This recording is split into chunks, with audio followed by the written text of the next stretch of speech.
think we're on. Never sure, are you? Okay. So, good start, team.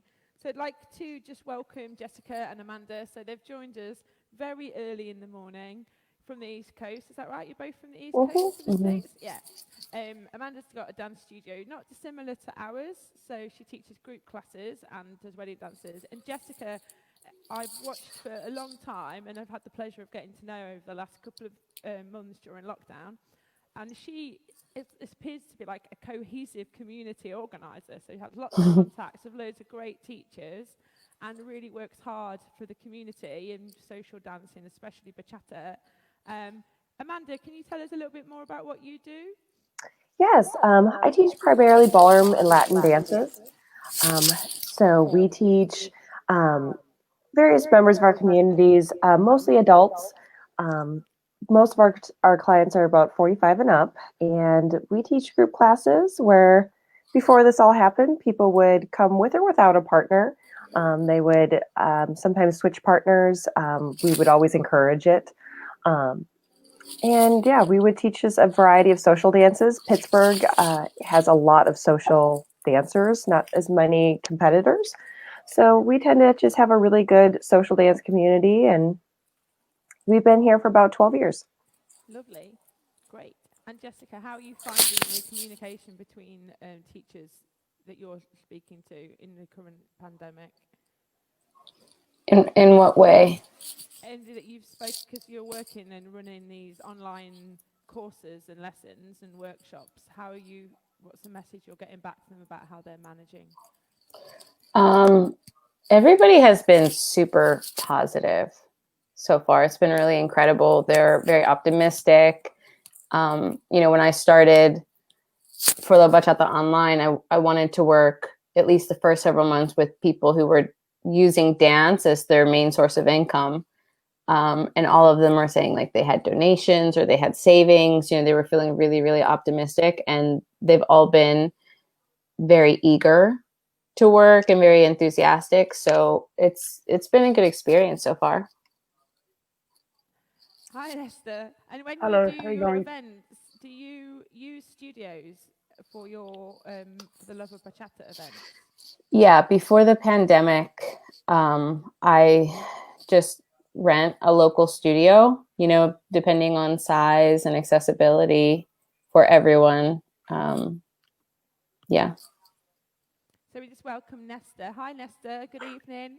Hey, how you How going? are you doing? Good. Would you like to just introduce yourself, please, and tell us about yes. your studios? Hi, my name is Nestor, and I'm a bachata-holic. You're in good company. My name is Nestor. I'm from Sydney, Australia. I run a company called Latin Dance Australia and a performance scene called Murders of Indy. And I'm going through exactly the same as all of you at the moment. So thank you for inviting me to this chat. Oh, well, we're really excited. Nesta, you're opening your studios again tomorrow, aren't you? Yeah, tomorrow morning. Restricted numbers. They told us we could only have 10 per class on Thursday. And then on Saturday, they increased it to 20 per class. Right. Which is good, but then we had to change a lot of stuff. But for us, we used to, we're fortunate enough to, we've got 2 studios, but we're used to having 50 to 60 in a class. So it's a big drop for us. Financially, it's probably not, to be honest, it's not worth opening at the moment, but we got to get the wheels turning at some point. So it's better now than later, because we've been completely closed up to this point, apart from some online classes. So who's giving you those amount? Whose guidance is telling you how many people you can have? Our state government. So what happens is that the national government puts certain rules for all of Australia, and then the state government decides. Each state government decides, okay, this is when we're going to put it in, and these are the numbers that we're going to use. Different states have got different populations, and I'm from New South Wales, which is the most dense as far as population is concerned. So we're a little bit behind the rest of Australia. So we're kind of ahead of us. Yeah. And Amanda, have you received any guidance on what you? We have. We've been told, the different phases that we have been allowed to be in, what is allowed. We are now back to allowing private lessons. There's a lot of restrictions that we have in place for that. We have everybody wearing masks, which has not been a very popular decision. A lot of people really just do not want to wear masks while dancing. So therefore, they are just not scheduling. But for those that are so desperate to get back to dancing and really excited for it, they don't care about wearing a mask. I would say we have been doing a decent amount of private lessons for those, of course, with adjustments. But our group classes have not resumed yet. And at this point, it's not even necessarily what is allowed, but what people are comfortable with. We have been posting ideas and questions on Facebook asking if people are comfortable, and the response has not been for that. So it's one thing if is it allowed, and another is will they come even if you have it, and that is always the scare when you do have an event or a class. Are enough people going to come to make it worth your time? Yeah, and during a birthday party. Right. So unfortunately, the response has been pretty negative, at least for right now, of wanting to come back to social dancing as we knew it. I mean, at the moment, we have not received specific dancing guidelines whatsoever. So I'm kind of trying to follow the gym guidelines. Yeah, we haven't gotten anything specific for dance studios either. I have heard that if you do call the state and ask for clarification, you will get a rule made just for you, and it won't be in your favor. So, yeah, none of the teachers have really wanted to take that step, or studio owners, to getting that. They have, however, as far as weddings are concerned, completely banned dance floors. So in our area, if we follow those guidelines, dance floors are not allowed. So therefore, social dancing technically might not be allowed either. So it's kind of hard to know really what to truly go off of. Yeah, I mean, I can't teach a private lesson yet. Oh, wow. So because we're not allowed to be in the same space as somebody from a different household, so I can't The state and ask for clarification. I can't have somebody come into my studio to teach them. But the 4th of July is when our hairdressers are reopening, and there is some hope that we've lost Nestor. Oh, he's back again. He's back. There's some hope that did he just jump ship on us? My screen There's some is hope frozen. that the gyms will open that day, although it's not a guarantee. And we've just been kind of following what the gyms are being allowed to do, because obviously there's like group activities in the gym, although not partnered stuff. I did try and get a couple of people from mainland Europe to join us this morning, but no, they didn't want to. And I also tried to invite a guy who teaches martial arts in my building, and he's gone again. And because although it's kind of not the same, it's the same because it's two people making contact from two different households in a shared space. But he's struggling emotionally to be in the conversation at the moment. So we really don't know, but we're not given statistics either, like how many people in this city are still getting ill or how many mortalities we're having. So it's hard to know if we're in a high risk area or not. But as yet, the UK has been divided into sort of Wales and Scotland have got different guidelines to England, but it's not been broken down any more than that. So it's hard to know really when we're going to be allowed to do anything and what it is we're going to be allowed to do. What are you doing over there, Nestor? You're meant to be in here. Oh, okay. You can't see the comments, can you? He's outside saying, I'm frozen. Hello, I can't come in. Okay. Oh. So hopefully he'll reappear and we'll pop him back in. So you mentioned masks and things, and Nestor and yourself have both mentioned like making things financially viable. And I think this comes down, it definitely includes Jessica and myself as well. I was wondering whether we're going to have to realistically look at repricing things if we can't fit as many people into a space that we did previously, not only because of people through the door, but also all the added costs, because at the moment in the UK, to buy a hand sanitizer, you're looking for a sort of, the industrial size you would need for a working studio is £100, and I would probably get through one of those every couple of days because everyone just inflated the prices.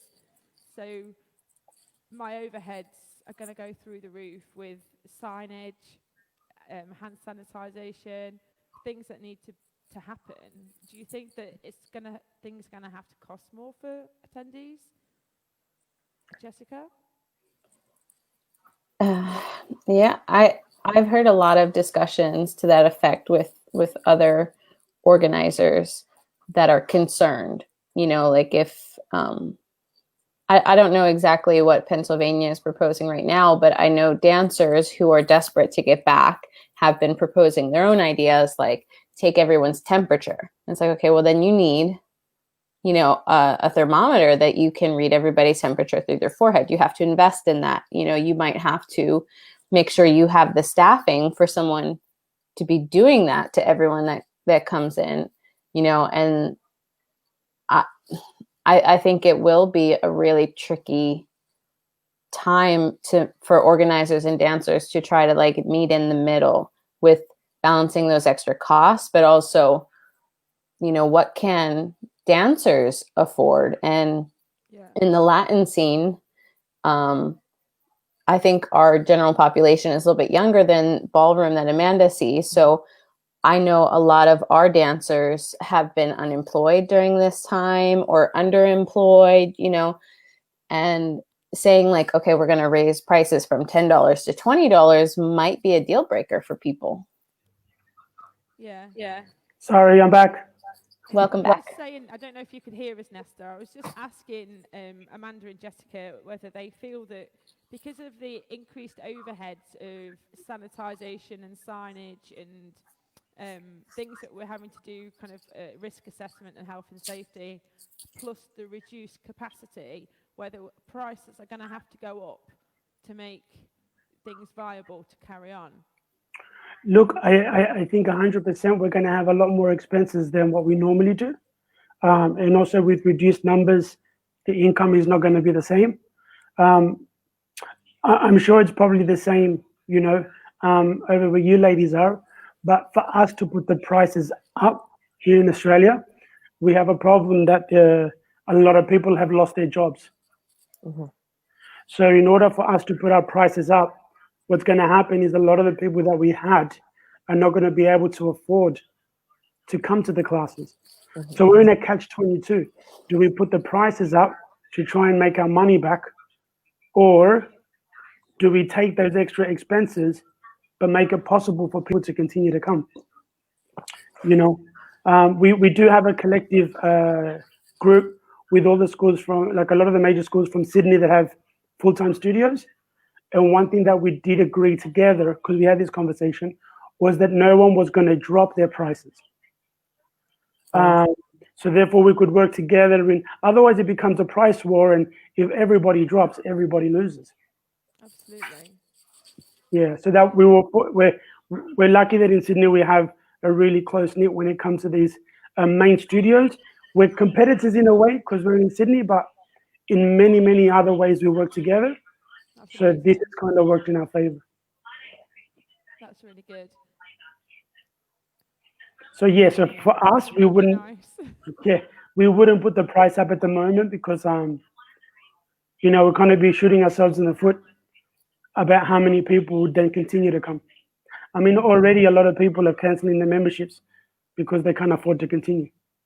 Is that how you work with all your lessons? Do you work on a membership basis? Yes, because I got 2 dance studios, and so therefore their memberships get access to both and all the classes. Great. And so majority of people are on that. We tried to kind of run it the same system as a gym, Yes. to make it easier for people, more affordable, but also, I guess, more value for money for what we got here. What does if it? I haven't really got any idea what you'd pay. So if you were going to just do a drop-in lesson somewhere in Sydney, what kind of amount of money would you be looking at spending? It'll range between $20 and $25. Wow. Oh. And Amanda, Yeah. what would a drop-in sort of $12, cost? $12. $12. Mind you, $12 is probably 25 Australian. Well, I mean, we'd be lucky to charge more than £5 a class, which is what's that, Nesta? Do you know in dollars? £5, Yeah, maybe $10. yeah, yeah. Yeah. Yeah. We really struggle because there's a lot of animation, what I would refer to as kind of animation lessons in the UK.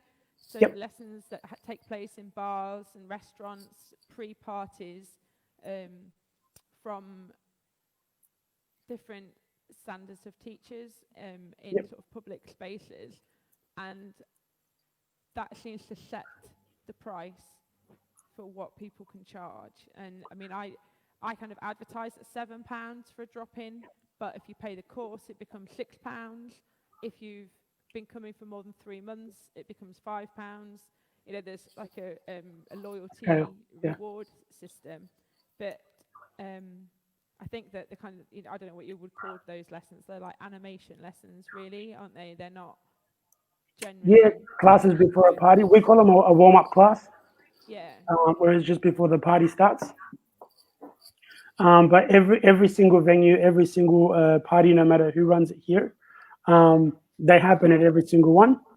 Sometimes free, sometimes for a lot less than what we would charge for a casual class. But with the difference that Australia's got such a heavy sporting influence in everything that we do. So most of the main schools are all have dance studios. So therefore, when you enter a dance studio, it's a very different learning environment than a nightclub. And so Absolutely. therefore, people look at that differently. The nightclub is more, you go, you do the class to meet people, especially if you're new to the scene, and start the night off. But those who really want to excel in their dancing or focus on technique and, you know, move up the level, so to speak, they'll go to a school. So they're two different things for us here. We don't have very many schools here that offer community dance from a static studio that they manage or own. I mean, I sat and thought about it when I invited you all and invited a couple of people from mainland Europe and northern and from Canada. I sat and thought, who has a studio that teaches bachata and salsa or kizomba that owns or manages that studio full time and offers community dance? And I genuinely I know of some people who do use studios for some of their lessons, but it's not they're not managing that as a business. It's not their responsibility to pay the rent or get enough feet through the door to make it happen. I ask you ladies, do you have a mixture in the States of studio-based classes and sort of restaurant, nightclub-based lessons? Wake up, ladies. In bed really early. In our Latin scene, it's changed over time. When I started dancing in 2010, there were some studio lessons for salsa and bachata, and there were others that were happening like in restaurants, and you know they would be like the pre-lesson to another event. And then there would also be special like workshop weekenders held at various spaces. But now, right before the pandemic, there were fewer like lessons happening in non-studio spaces. Actually, I'm not sure if there were any. Yeah.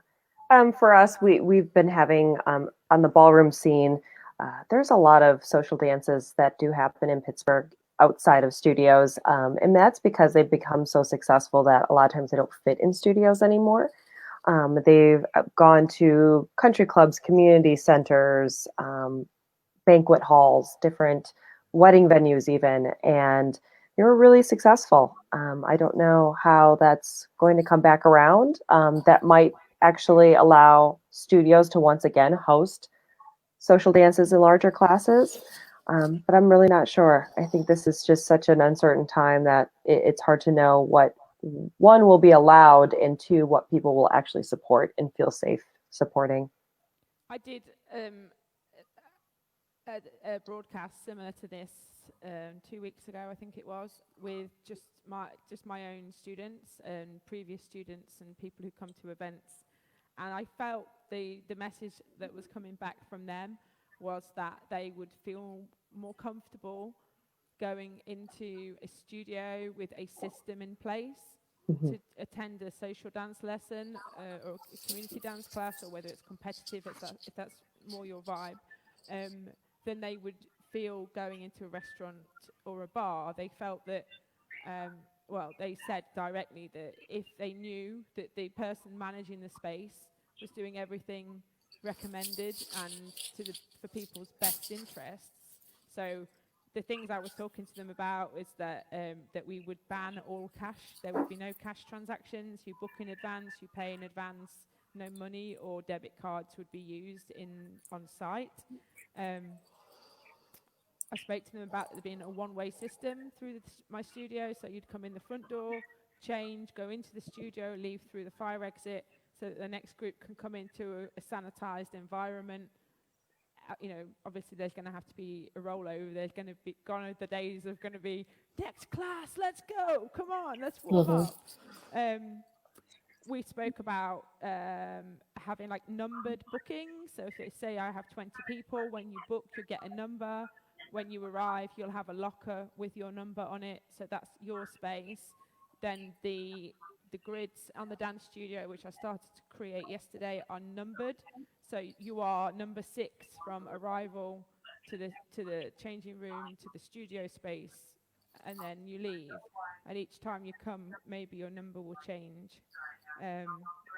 We also spoke about really making sure, as we used to do, that when you arrive at your class, you change into something clean. You have a clean top, you have clean shoes, and obviously you'll wash and prepare for the lesson and go in as kind of carrying as little potential virus on your person as possible.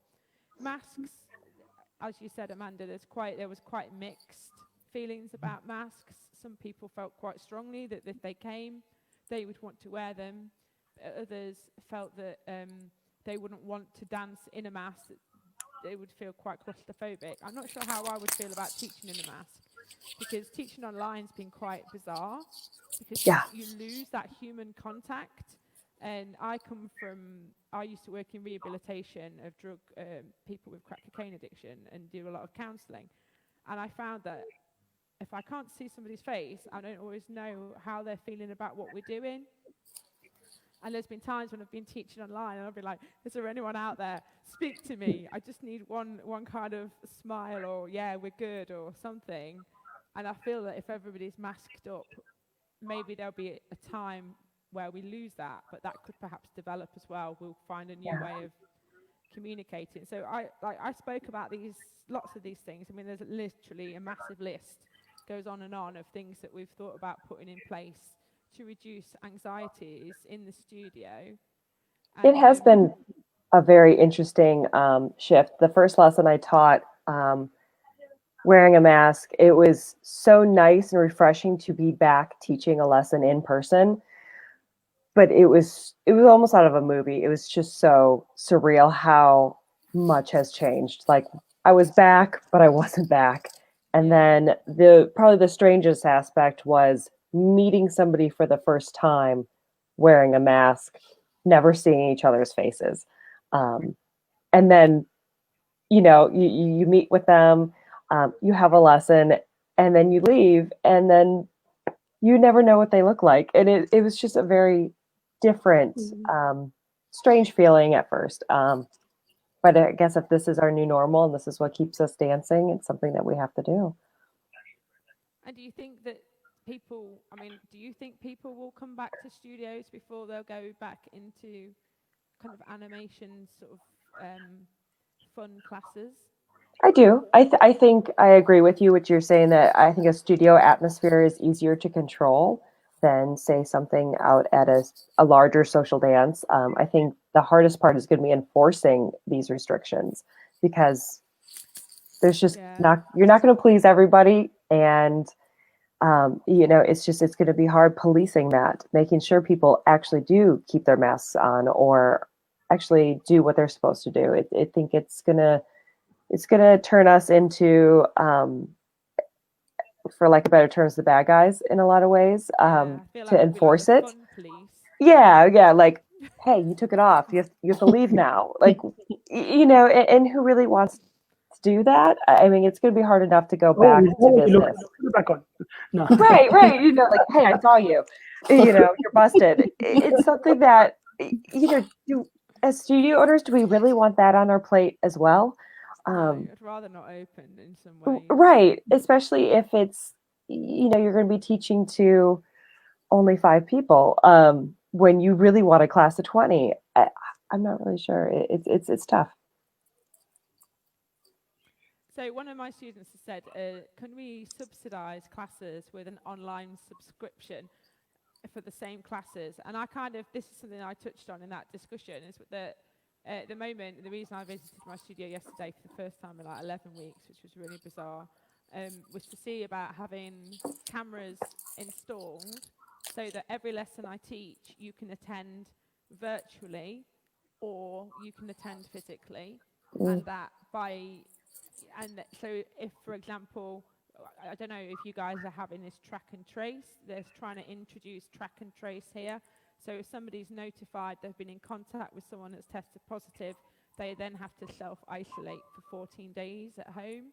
Wow. So my thought was, if I could create a virtual or physical attendance approach, that if you're physically well but you're not allowed to come, that you can still attend and have some continuity in what you're learning. Are you going to try and maintain? I know, Nesta, you've definitely been teaching online, haven't you? Are you going to continue doing both? 100%. So one of the things that when all of this happened, one of our studios became our online studio. So we set up cameras, lights, green screen, everything. And for the last 3 months, we've been filming out of there, I think it's 20 classes a week. And we've got an online channel that our students subscribe to through the studio. And so what we're doing is now, tomorrow, when we open up the rest of the studios, to let people in to teach in person, the actual studio where we do the filming, we're fortunate enough that it's big enough for us to have the students in there as well. So that particular studio will continue to be streamed online, but with people in the class. And that would be really nice. Yeah, and so that particular channel that we have is going to stay consistent, but not just during COVID, because we were fortunate enough to get people from outside Sydney signing up for the page. We're now going to leave that ongoing. So that particular studio is going to become an online studio for as long as we can take it, for as long as people are using it. So that's what we've decided to do with ours. We still have another, I think it's another 4 spaces where we're going to run classes, and that, because it's at the same time, we can only film one of them. But we're definitely leaving it online. So if anybody can't make it, they can still choose out of the 20 classes that we're doing online for them to still be able to maintain their dancing. Yeah, so we're getting a few comments. I'm just going to share them. I'm not sure if you can see these. We're going to share some of them with you. Mm-hmm. So we've had people saying, Jean saying that she'd dance in masks, gloves, and even an apron at the moment. She just wants to go dancing again. Others have said they definitely wouldn't want to dance in a mask. And people who here, I don't know how it's worked where you are, but here, some people have been alone in their homes now for over 12 weeks. They're not allowed to socialise with anybody. So one of the ladies, Jackie, is saying that she misses dancing, especially social dancing, and initially she would be happy to pay for one-to-one private lessons to get back dancing. Let's see if there's anything else. There's nothing else really at the moment. Yeah, look, I run a predominantly street Latin with salsa, bachata, samba, reggaeton. and we also do Kizomba and Zouk as well. And one of the things that we're discussing with our partners is that we're probably going to have to, at least for a while, is try to incorporate and really look towards the ballroom industry that does a lot of private lessons. And we did a lot of private lessons, but that's not the majority of our work. But I think for a period, and maybe something that's going to work ongoing, is we're going to take that one-on-one, because look, whether it's placebo or whether it's factual, I think people are going to be more comfortable coming into to dance with one teacher first, as opposed to rotating with different people. So that's definitely, with what Julie was saying, is something that I know we're considering to make a larger part of what we do. Because look, we're about to open tomorrow, and even though we do have limited numbers, we thought that people were going to be running back, and that's not what's happening. In fact, a lot of our members are holding off because either one, because we're not allowed to do partner work, they don't want to come back unless it's partner work. They would rather wait. Or two, they're not comfortable coming in, going out after 3 months of being, told, the virus, to go out and start socializing in groups or dancing in groups. They're just not comfortable or ready to do that yet. So maybe that one-on-one is a good option to really push forward. Something I've been wondering about doing, and I don't know whether this can work, is having, because my studio measures, I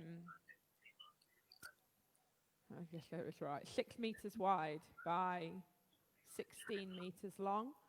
So, and because of the kind of whole sanitization between sessions, I was wondering whether the approach is to have kind of a halfway house. So it's not a private lesson as such, but it's not a group lesson either. So people from the same household can come, and I could maybe run 4 private sessions where I move between the groups and then leave them for 15 minutes or whatever to practice, and make it a longer time in total. So I have to sanitize the studio less often, and they get that combination of practice time with teacher feedback and intervention, but they are literally, meters and meters away from other people, so that my time and the studio being open would become more viable, and the participants have that sort of first stage moving on from being only in their household to being in a space with people from their household but a good distance apart, so that they start to build, because everyone's going to be anxious, aren't they? Of course they are. What do you think? I think at this point in time, anything is a good idea. It's so brand new, and a lot of it is going to be trial and error, Yeah. And you got to give things a go. And if it doesn't work, then, think of something new. I know with what we're doing, similar to what you were saying, is we're going to have people in one. Our studio is 3 floors, so they come in through the top, and then everyone's going to go out the bottom. We've got a 15-minute interval between class, and then everyone has to feed back in. Now that is something that we don't know if it's going to work. Yeah. Whether people after the first class were like, well, if this is going to keep on happening, this is too hard. I'll wait till this is all gone. But it's the only way that we can make it work at the moment. So it's going to be trial and error. I'm happy. I mean, I'm not sure whether you ladies have opened up studios to group classes yet. But I'm happy to share what we go through, in a week or 2 weeks, and let you know how we're going. Mind you, different countries, people react differently as well. But maybe I can share what we went through, what worked, what didn't, and if it helps, be more than happy to do that. Jessica, because you do a lot of, you organise workshops, don't you? Yeah. In studios, and because of your sort of preferred style is Dominican bachata, is that right? That's right, isn't it? Yeah. Of course, it's the best. So in the studio, if there was a studio open and it was being managed and there was space, that's the kind of style that definitely could be taught partnerless, isn't it? Over an afternoon. It could. There's enough foundations to focus on solo. I don't know if I would feel comfortable. I feel like I'm in a different position because I have a main career outside of what I do with dance. So I'm not hurting personally. But so I feel like I have the liberty to wait. You know, I don't have to organize an event soon. And the other thing with my events is controlling size can be really hard because I fill the niche of special events. So when I put together, you know, For La Bachata Experience weekends, people come in from other cities, like in a 5-hour radius from Pittsburgh. And, you know, our parties get 100 people. And I feel like it would just be way too hard to control that, you know, and then also, like we said earlier, like the costs. If I'm bringing in instructors from around the world, you know, I still have international flight costs. I still have high studio fees. And mathematically, I just don't think it would work with all the current restrictions for my model. Yeah. Yep. Even though your model is usually in a studio. Yeah, I mean, but we get 80 people for workshops typically when I do those weekenders, and you can't go from 80 to 20. Like, people are going to be dissatisfied if you're trying to create the same experience. Yeah. Which is kind of why I'm leaving that till after we figure out the pandemic, and I've been trying to focus on the online for now, but I notice even with that, everybody brings their own preferences and their own thoughts, I guess, about what they want. And one of you said people really want the partner work. And we're saying, like, I'll just wait till you can get back to partner work. I feel like that's even true online a little bit, even though there are so many foundations. Like, let's work on your body movement. Like, let's work on foundational shapes in your dancing.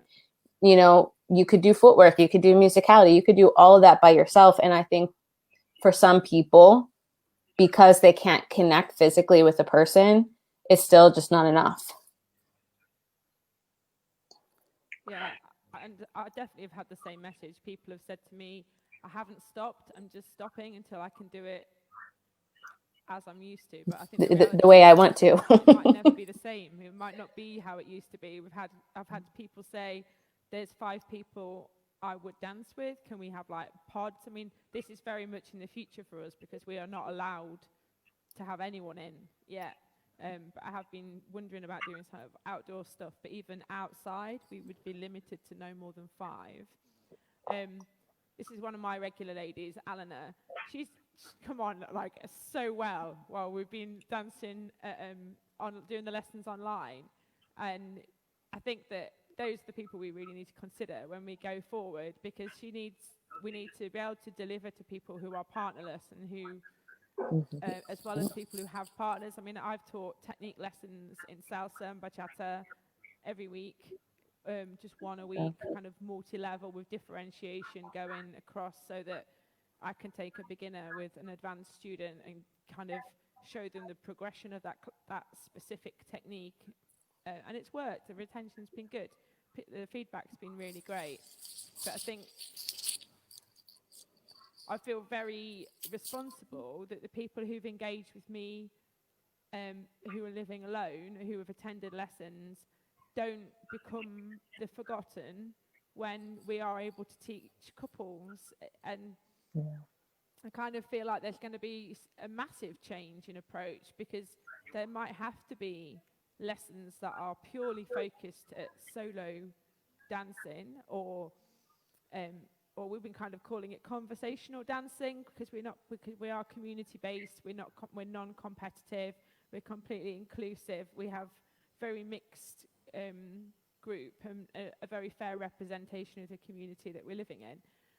So we've been trying to refer to it as conversational dancing, so that you can have contact and engage with a partner without a physical contact or engage. So looking at different ways of using syncopations or expression and gesture to have that kind of rapport with somebody without being connected to them, because I kind of, in my head, I think, oh, people aren't going to want to do bachata and salsa for a long time with a stranger, which is what I teach. If I was a kizomba dancer, I think I'd be much further away from wanting to do that, just because of the proximity. Do you teach kizomba, Amanda? Do you guys have kizomba? We do have it in our community. I do not teach it, but I do teach very close body contact, ballroom dancing, and share some of the same concerns when it comes to the close proximity, being with our students, and with having people that a lot of our students don't have partners. They don't have set partners, so their motivation to do dancing a lot of times is to be able to dance with a partner.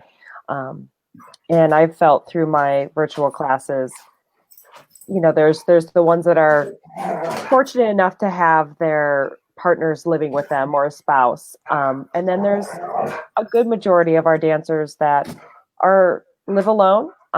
Dancing was their way to connect with others, and it's been hard for them, especially when a lot of our virtual classes talk about when you have a partner, and for them there's not necessarily a timeline in which that will happen, and I think that's affecting the motivation for a lot of students, when there is no foreseeable date in sight that they will be able to do that.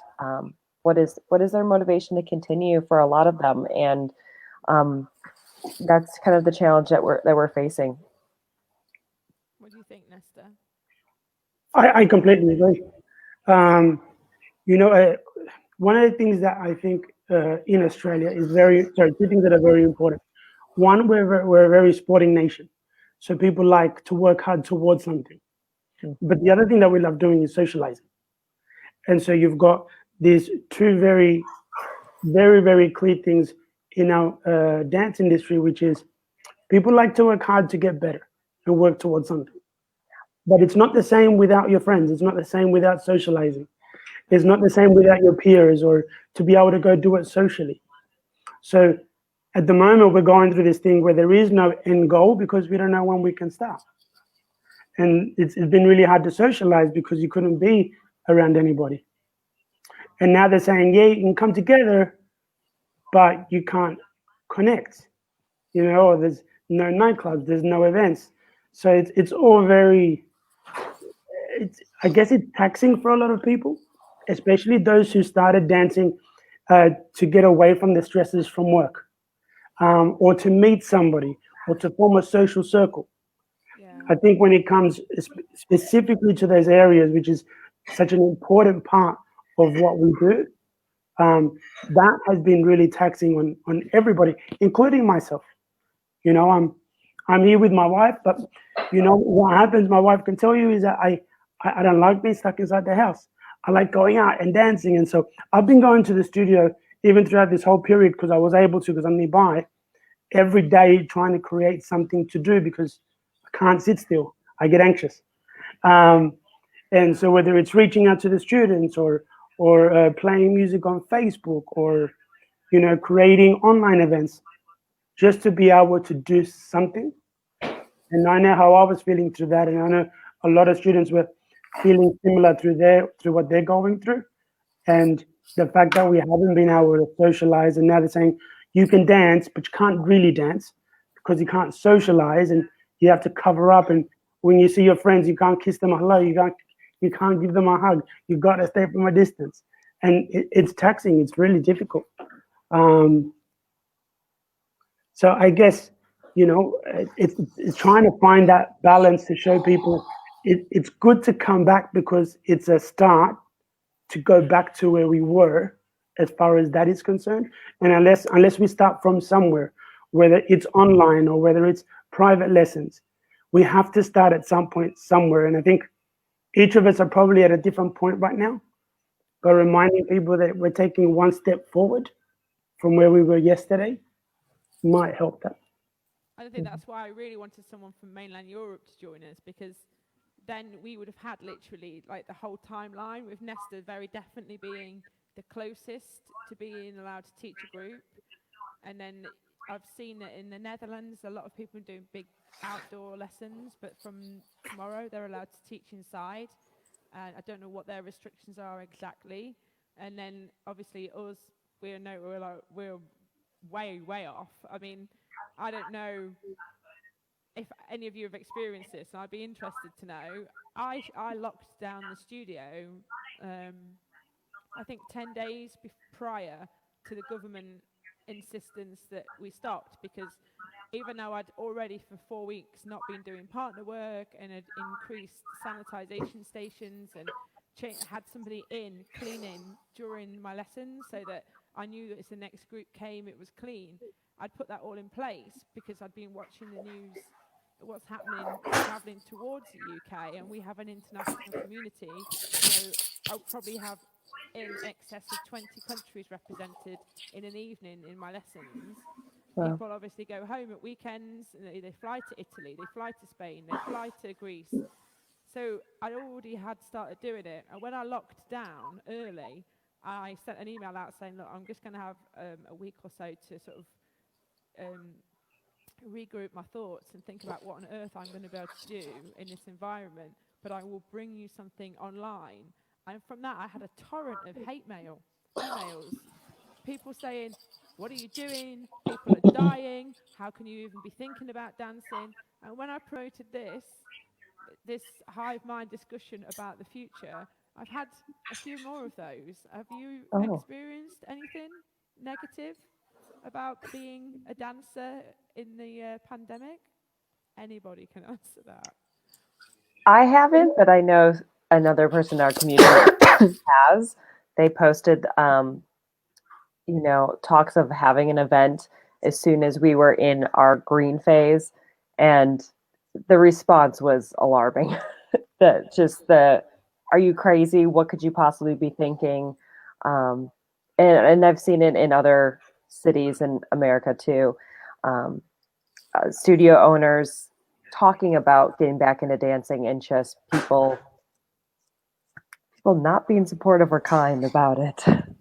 Yeah. What about you, Jessica? Have you heard anything? I've seen several threads where people were, just trying to pick people's minds, and there are the people that are saying like, I'm not comfortable, like I'm really sorry, but then there's also people that are like, I'm there, like you have it today, I'll be there today. Like they're like, no worries, risk-free, like I don't care, I'll go out, and it's a very weird like polarization. You have these people that are like, I want to be back now, I want it to be exactly what it was before, everybody's nuts for worrying. And then there's the other side, it's the people that are like, I'm super concerned about passing it on or contributing to the problem. So it's just a very odd time to try to meet customers' needs because their opinions are all over the place, and I'm not even sure if they fully know. Like when people say I want to go back, and then they go back and they have a box and a mask to wear, are they actually going to like that?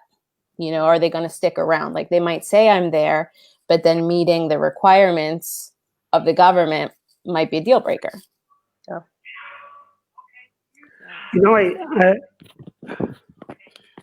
One thing that we've been discussing and thinking that is going to be the most important part of going back to classes is not the sorry, forgot the word in English. It's not the content. It's going to be how much enjoyment we can have in the class. And whether people are using gloves or masks or something, or we've got the whole studio marked out with spacing, making the dancing somehow relate to what's going on in a humorous way or in a fun way, and incorporating the restrictions that we've got into the class to try and get people's mind away from the negativity of what's happening into enjoying the only way that we can do it. And that's one thing that we're really going to try to do. I know for myself, I like to joke around all the time and have as much fun as possible. this whole thing kind of, for the first couple of weeks, kind of took that away from me for a while, you know. But getting back into it now, getting ready for tomorrow, I'm thinking, if students come to class and they learn all this technique and all these moves, when they walk away, they can't really use it anyway, because they can't go out social dancing and they can't find someone to partner up with. They're not going to come back. But if I can try and have as much fun as I can with them, and it's going to be, for some of them, the first time out of their house to interact with someone, if they can walk away happy, chances are they'll come back. I don't know, I had exactly that conversation yesterday about, because I'm quite renowned for doing spatial awareness activities within my lessons. I was like, oh, this is more space than I normally give them. But there's something that our Prime Minister has just introduced. I'm not sure how they think they're going to manage this or police it. Is something called like a social bubble. So if Jessica lives alone and I don't, she can choose to come into my bubble for social interaction. So you can't have multiple bubbles. You can have a bubble. So Isn't that an app called Tinder? I don't know how they're going to do it. I literally don't know how they're going to do it. But it might mean here. Well, for me, it's going to mean, because one of my friends who has been on their own throughout all this, she's going to come into my bubble, and I'm going to be able to, in that bubble, there is no social distancing rules. So once you're in somebody's bubble, you can stay the night, you can eat in their house, you can go close to, you can touch them, you can have a hug, as long as you're not going into other bubbles. So there's this whole bubble thing going on here at the moment. It will mean that I can record when she comes. I'm going to dance with her. She's like, oh my God, I'm going to dance with somebody. So I'm going to have material I can use to help support my teaching. Do you have bubbles? Are you having bubbles? Bubbles. Oh, sorry, don't say bubbles. Yeah, look, I think it depends on the day. Sometimes my wife lets me into the bubble, sometimes she doesn't. I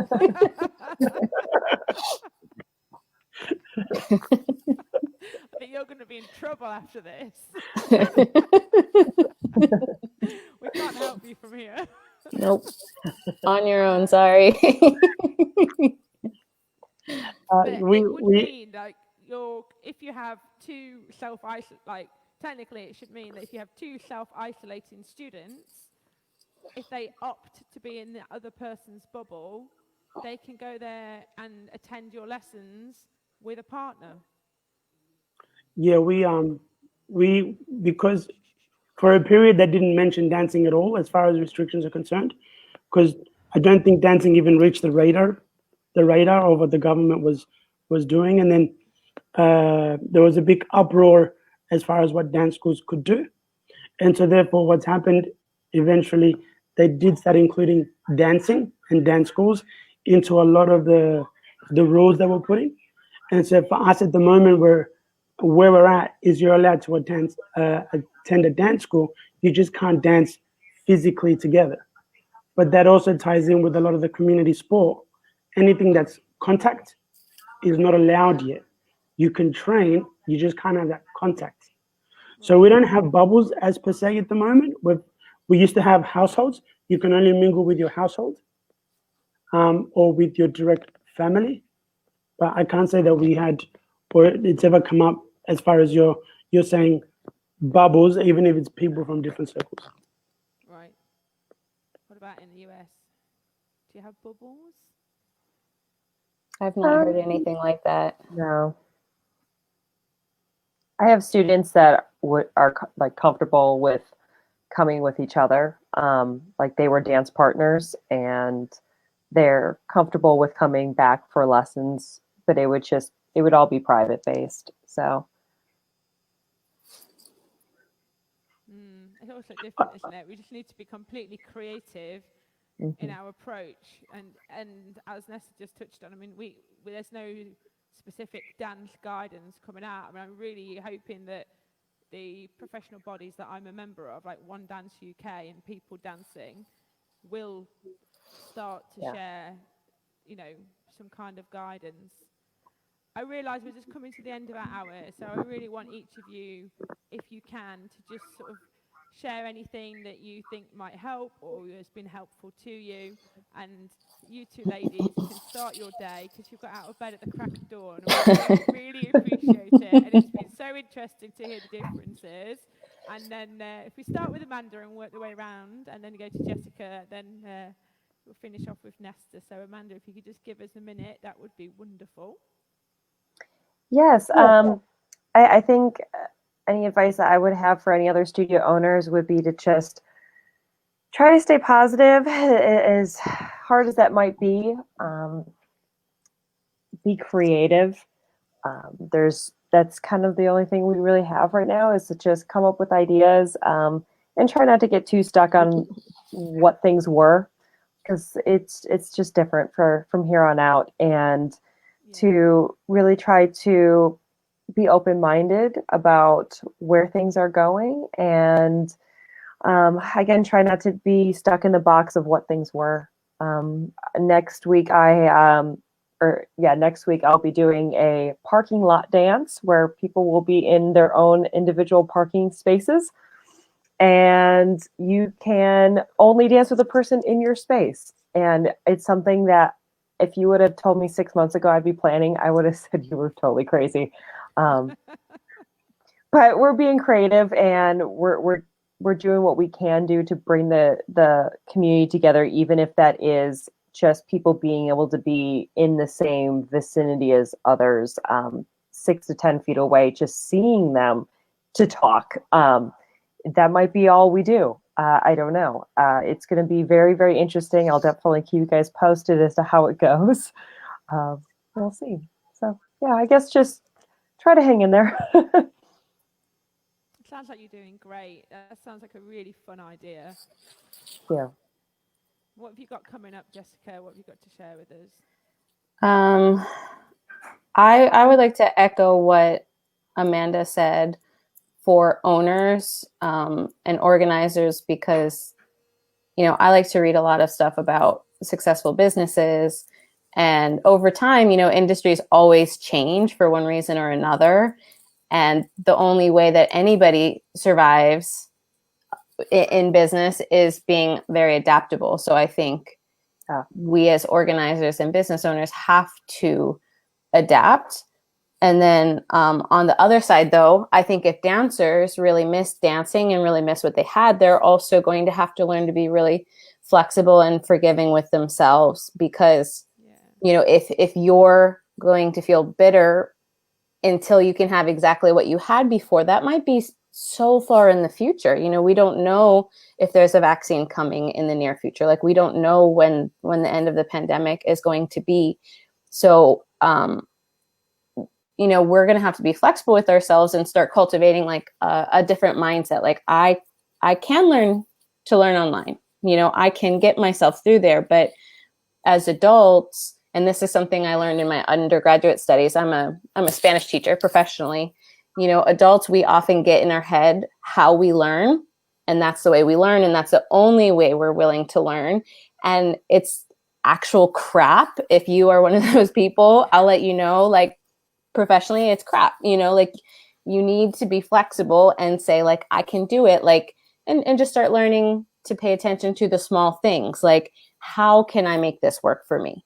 How can I make learning online work for me? What do I need to do? Do I need to, like, I got an Apple TV so I could start streaming classes to my TV and just see it larger, or when I do online classes, I also give them the video so they can go back and rewind and then repeat those segments that were challenging. Or if we're going to return to like a studio environment, but we're going to wear masks, just keep that mindset. How can I make this work for me, even though I really find a mask uncomfortable and I miss dancing with everybody? So I think that's how we're going to get through, is just, all of us staying really open-minded and trying to find the solutions and ignore the problems. Thank you. And Nesta? Everyone's wishing you luck, Nesta, for tomorrow. Thank you. Look, I think everything has a silver lining. And just for this hour alone, I get to speak to 3 people and talk about what's going on in my company and learning from what you ladies are going through. And it's probably something that if this didn't happen, I never would have had this chat with you ladies.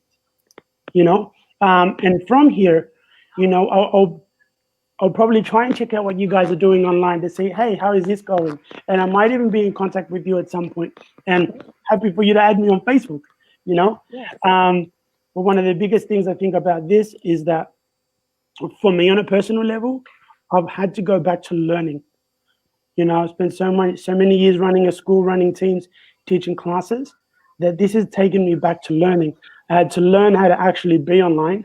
I had to learn how to run online classes, learn how to film, set up. You know, I then started doing some workshops, and my last one was a Johnny Vasquez workshop online, so I could experience what my students are experiencing from their side. So then I tried to, as much as possible, to learn from the other side, so then I can try and give what I think from experience on being on the other side on what can help.